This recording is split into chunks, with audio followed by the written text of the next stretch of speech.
While the FIFA World Cup has been taking most of my attention the last couple of weeks, the Philadelphia Eagles played a different type of football on Sunday night in a very historic victory for them. Also, Eagles fans, if you're looking for an omen that this might be your year, the Eagles had the most rushing yards in a game on Sunday since the first time since 1948. The Eagles won the NFL championship in 1948, so looking pretty good. You're watching Sports Talk Philadelphia.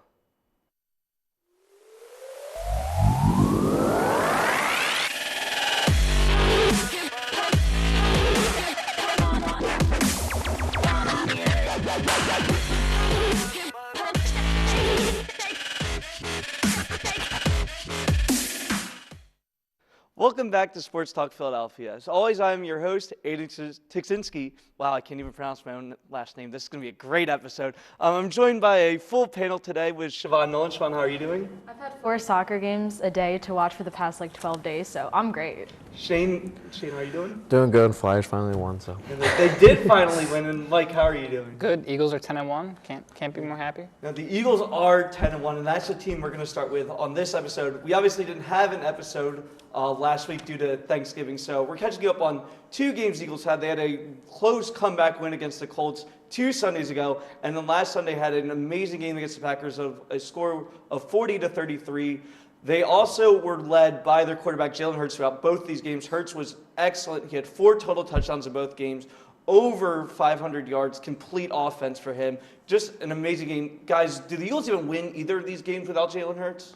Probably not. I mean, at least honestly, both games, yeah. I mean, the Indianapolis game, he single-handedly won them that game in that fourth quarter, coming back by 10 points. And then Green Bay, as we see Sunday night, just what he did in that first half rushing and then just in that continuing on in the second half too. It was just incredible, and I don't think they're not 10-1 without him. They definitely don't win these last 2 games without him as well. Yeah, the biggest moment for him definitely had to be that Colts game, the last second, 10, 15-yard, whatever it was, the rush for the game-winning touchdown. Just a huge moment for him. This really shows the clutch factor that he has. Yeah, I mean, and it's something that, he's a leader, and that's something that kind of, when Carson Wentz was here, he didn't, in 2017, he led them to that great season, but it didn't seem like he had that leadership that Hurts does, and it's just great, and it's something that will help him.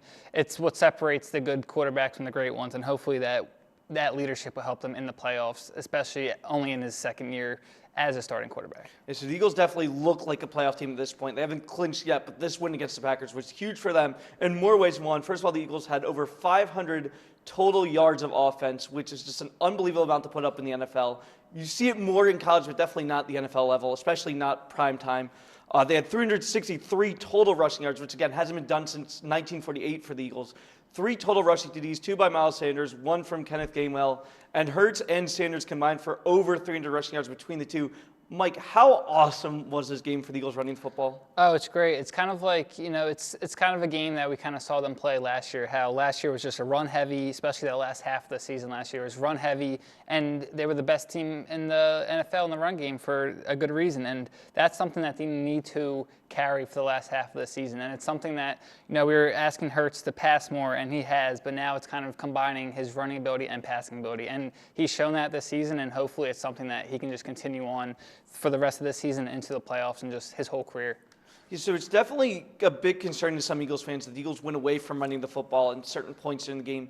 And you mentioned the fact that they did it so well last year. Do you think that this is a confidence booster for Nick Sirianni to start running the football to that extent again? Yeah, I mean, when you have that O-line, you have to – it's like the same thing we said last year. You have to just utilize that O-line and just get behind them and run. And Miles Sanders has been great. He's having a Pro Bowl season. He's had 8 touchdowns in these first 11 games, and he had 9 his first 3 seasons as an Eagle. So he's definitely having a Pro Bowl season. And then you got guys like Gainwell and Scott who hand the ball off one here and there, screen, they're producing, and then obviously Hurts. So this run game, it's got the only thing it's missing, I think, is kind of that bruiser at running back, kind of how they had LeGarrette Blount in 2017. But besides that, they just have to continue to use this run game and that offensive line. Yeah, I'd even argue that Kenneth Gainwell sort of fit into that role as like that bruising running back. He doesn't really have the size for it, but just the way that he's used, just the fact that he never stops moving his legs, it's definitely been a huge plus to have him as the backup running back, and the Eagles have looked fantastic running the ball very recently. You look at the standings for them, it is shocking what's been going on in the NFC East. Yes, the Eagles are in first place, but the Dallas Cowboys are right on their tails at 8-3. If the Eagles slip up even a little bit, the Cowboys could get the division. And even the Giants and Commanders are both at 7 wins, both over 500. Not anything that anyone saw coming. Mike, obviously the Eagles are 10-1. They've already beaten the Cowboys and the Commanders twice.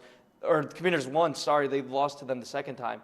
Now they have the Giants coming up twice and still a Cowboys game. Are you worried that the Eagles could slip up and potentially lose its division? Yeah, a little bit to the Cowboys just because you still have the head-to-head on Christmas Eve. I know they got that one game a few weeks ago, which will be huge, but I think it will come down to that Christmas Eve game, and the Eagles are just going to have to take advantage against teams like the Giants, who they are still good. They have kind of came down to earth a little bit as they've started so good, but now they're kind of what we expected. And then the Commanders, I think the Commanders are better than the Giants, and I think they could be that team that sneaks in. But I think it is the Cowboys that we have to be worried about. And like I said, it's going to come down to that Christmas Eve game.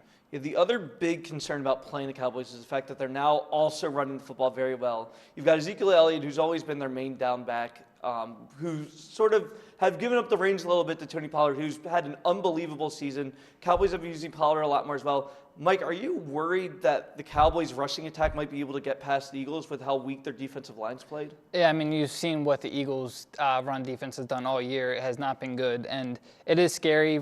Zeke isn't just a force he used to be, but Pollard has been playing well. But the thing with the Eagles' run defense that they held Jonathan Taylor under 100 yards. They held Aaron Jones under 70 and A.J. Dillon under 50.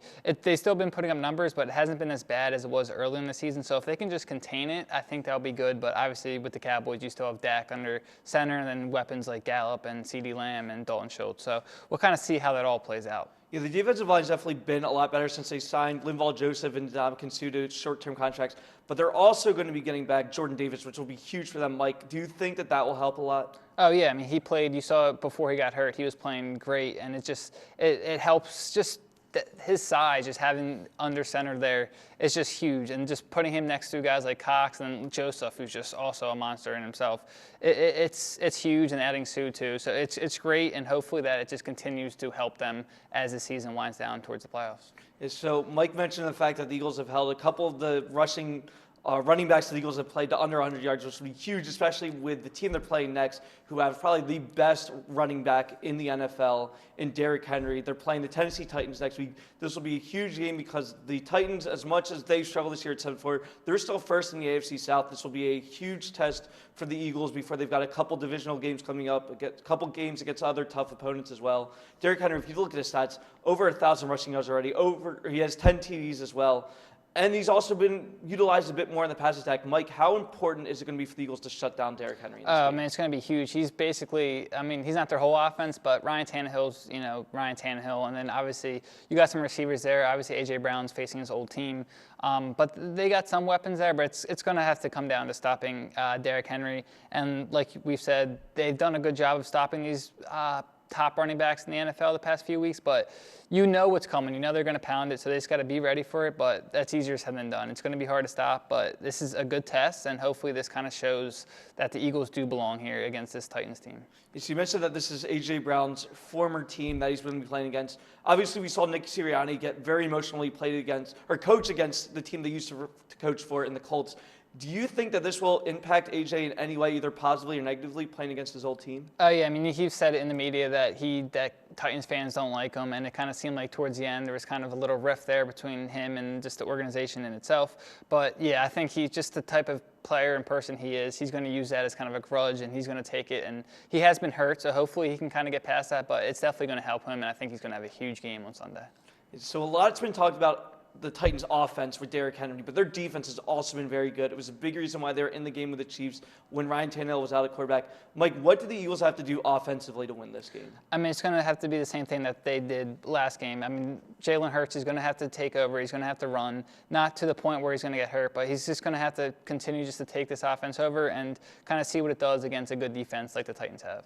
Do you think the Eagles are going to win this game? I think they will. I think it's going to be close. I think it's going to be kind of the past two games, but I do think they pull out a close one. Yeah, it feels like this is a game that's almost set up for the 1950s and 60s of football. Not a lot of passing, a whole lot of rushing. whichever team gets the ball last is probably going to win. It should be a very, very exciting game for Eagles fans and Titans fans as well, I might add. So we're now going to go to another team that got off to a bit of a slow start, but they have caught in fire as of recently. The Philadelphia 76ers have gone 7-4 in their last 11 games. Unfortunately, they lost to the Cavaliers last night, but before that, they were 7-3, off to a terrific start after a lot of guys got hurt for them, and the bench has been a reason for that. Shake Milton, DeAnthony Melton, and George Niang have all averaged over 10 points a game this season, mostly off the bench, but Milton and Melton have both started a lot in the absence of some of the Sixers' other guards. And when you look at the bench, they scored 59 points in that win over the Magic. How big has it been for the bench and some of these role players to step up with all these injuries the Sixers have had? It's definitely a good thing to have a strong bench because depth was something that they struggled with quite a bit when Doc Rivers first took over. So the fact that, Milton, and Niang are all averaging pretty good numbers off the bench, it does help that guys who were hurt are coming back and, we're getting kind of the original starters. But I think the bench being good is promising because the Sixers have struggled with a lot of injuries before. So the fact that the depth is improving is definitely a good sign. Yeah, and when you look at the Sixers bench, specifically down low and the center position, Paul Reed has stepped up amazingly recently over Montrezl Harrell and over PJ Tucker as well. Do you think that Doc Rivers will finally start giving Reed this time he deserves? Yeah, I think he's got to lean more towards just the younger guns. Harrell, he's good, and PJ Tucker's he's always still providing that defense for you. But yeah, I do like Paul Reed. I want him to play him more. But the bench, like you guys said, has been playing great. But they have to play good when they're actually coming off the bench and not just when the starters are out. Because we've seen it, they play good when the starters are out, but when the starters come back, the bench is just non-existent. So they have to just keep it together when just their starters do come back and everybody gets healthy, so they have those threats off the bench. Yeah, that will definitely be a big factor, especially now that Joel Embiid's back, who's been a monster since he's returned from injury. When you look at his season stats, they are completely off the charts. He's averaging 32.1 points per game, 9.9 rebounds per game, and 4.8 assists per game. Unfortunately, his points per game don't count as most in the league because he's played so few games. He's only played 14 out of 22 games, now 15 out of 23 after last night. He's only appeared in 5 games in a row twice this season, which is also very concerning. Guys, can the Sixers win consistently if Embiid doesn't get these minutes? I think they're going to have to learn how to because Joel Embiid has struggled with injuries at kind of the worst times, and the fact that the numbers are good but the amount of games that he's playing isn't all that good. They really do have to learn to play without the centerpiece, and yes, because it's Joel Embiid, that's going to be kind of hard to do, but the mark of a good team and the mark of a team that can play well together and has that sort of camaraderie and that good coaching, that's going to be the true test of whether or not they are up to the task of being one of the best in the league. Because if you can still get those consistent wins without your star player, that's also a good sign that they're coming together as a team and becoming the good team that we want to see them be. Yeah, like what do you think about Yeah, this? we know he's not going to play 82 games. You just want him to play just most of the games and just have him healthy when the playoffs do come. And just, you don't want him, missing 30 games a year. But as long as he's healthy and they make the playoffs with a good seed, I think just his health is the most important thing. Yeah, 100%. The Sixers have not looked in the playoffs whenever he gets hurt. Hopefully he can stay healthy all the way through. But even making the playoffs right now has got to be the Sixers' biggest priority. They're currently played after their winning streak. They've gotten up in the standings. They're now 5th in the Eastern Conference with a 12-10 record. Still behind some of these other really good teams. The Celtics have been unbelievable this year. The Bucks behind Giannis are still one of the best teams in the league. And now there's some of these upstart teams like the Cavaliers and the Pacers have also passed the Sixers at this point in the season. Guys, what do the Sixers have to do in order to get past some of these younger teams and become one of the top 3 in the East? It's just going to have to just stay healthy. I mean, that's their biggest issue, getting Maxey, Harden back, and just keeping Embiid healthy, like we've said, once the playoffs come around. And that's going to be the biggest thing. And we'll see in the trade deadline how just kind of how Morey shapes up the rest of this roster for the rest of the season. But it's going to be health. Embiid, Harden, Maxey, just getting all those guys together healthy will be the biggest step. Yeah, Siobhan, what do you think should be done? I definitely think Maxey is going to be a huge player coming into the future, and him, Matisse Thybulle, those are going to be the young guys that are going to be able to help the Sixers compete. I also don't think it would hurt to have a coaching change with the Sixers as well.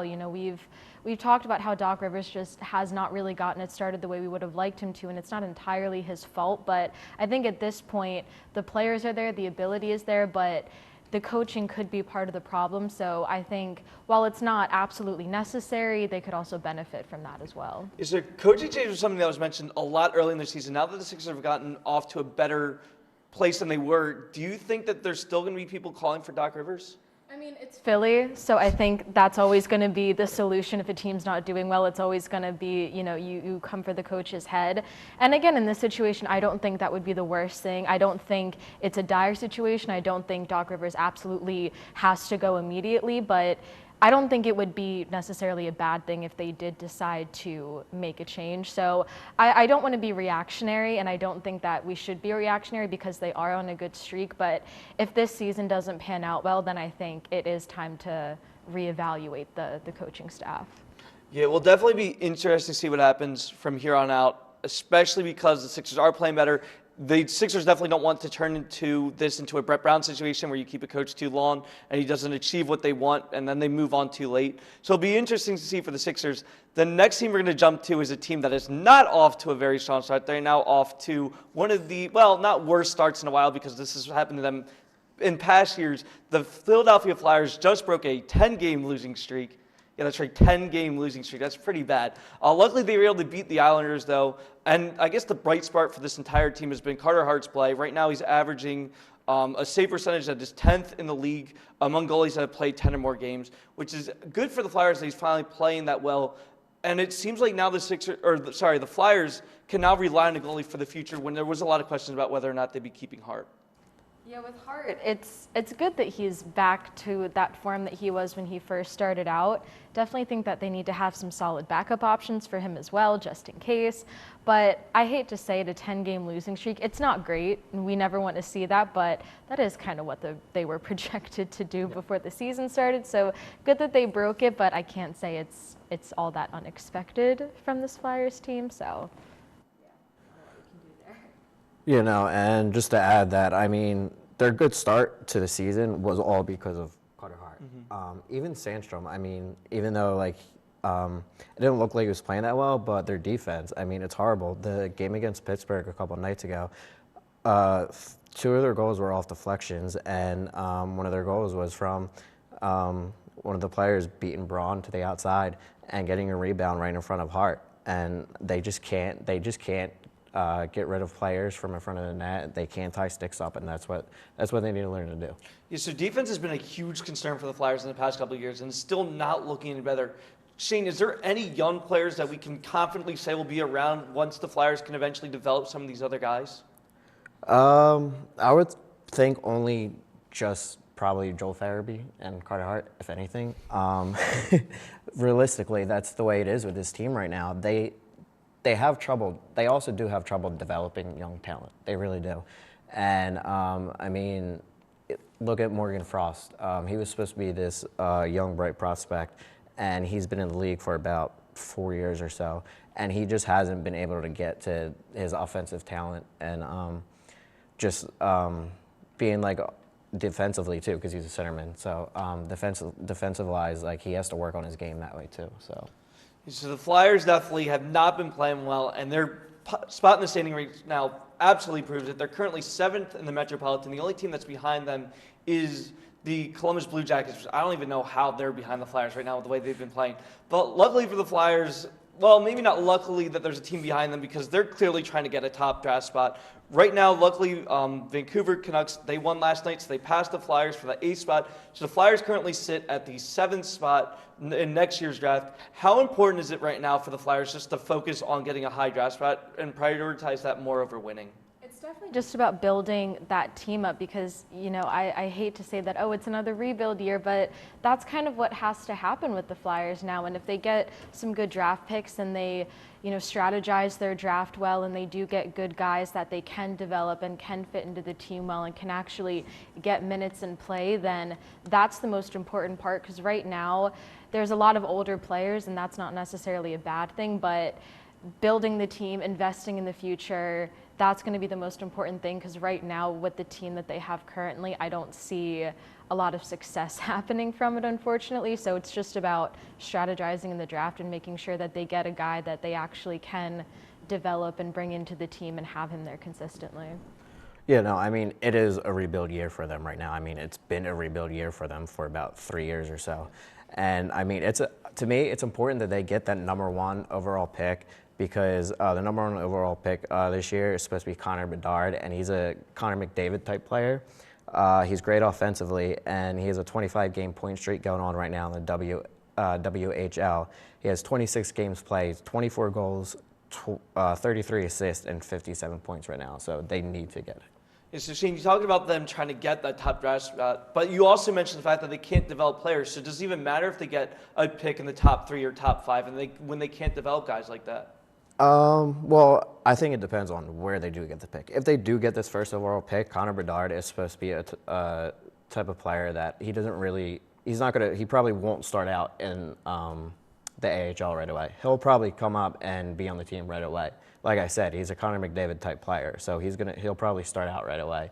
I don't think he's a guy that you really need to develop. So it really depends on what type of where you pick in the draft. Yeah, that could be huge for the Flyers because, as Shane mentioned, they haven't really gotten a super high draft pick. Yeah, they've been bad the last couple of years, but they've had to develop all these guys through their minor league system. So getting a guy that they can bring right to the NHL would be huge for them.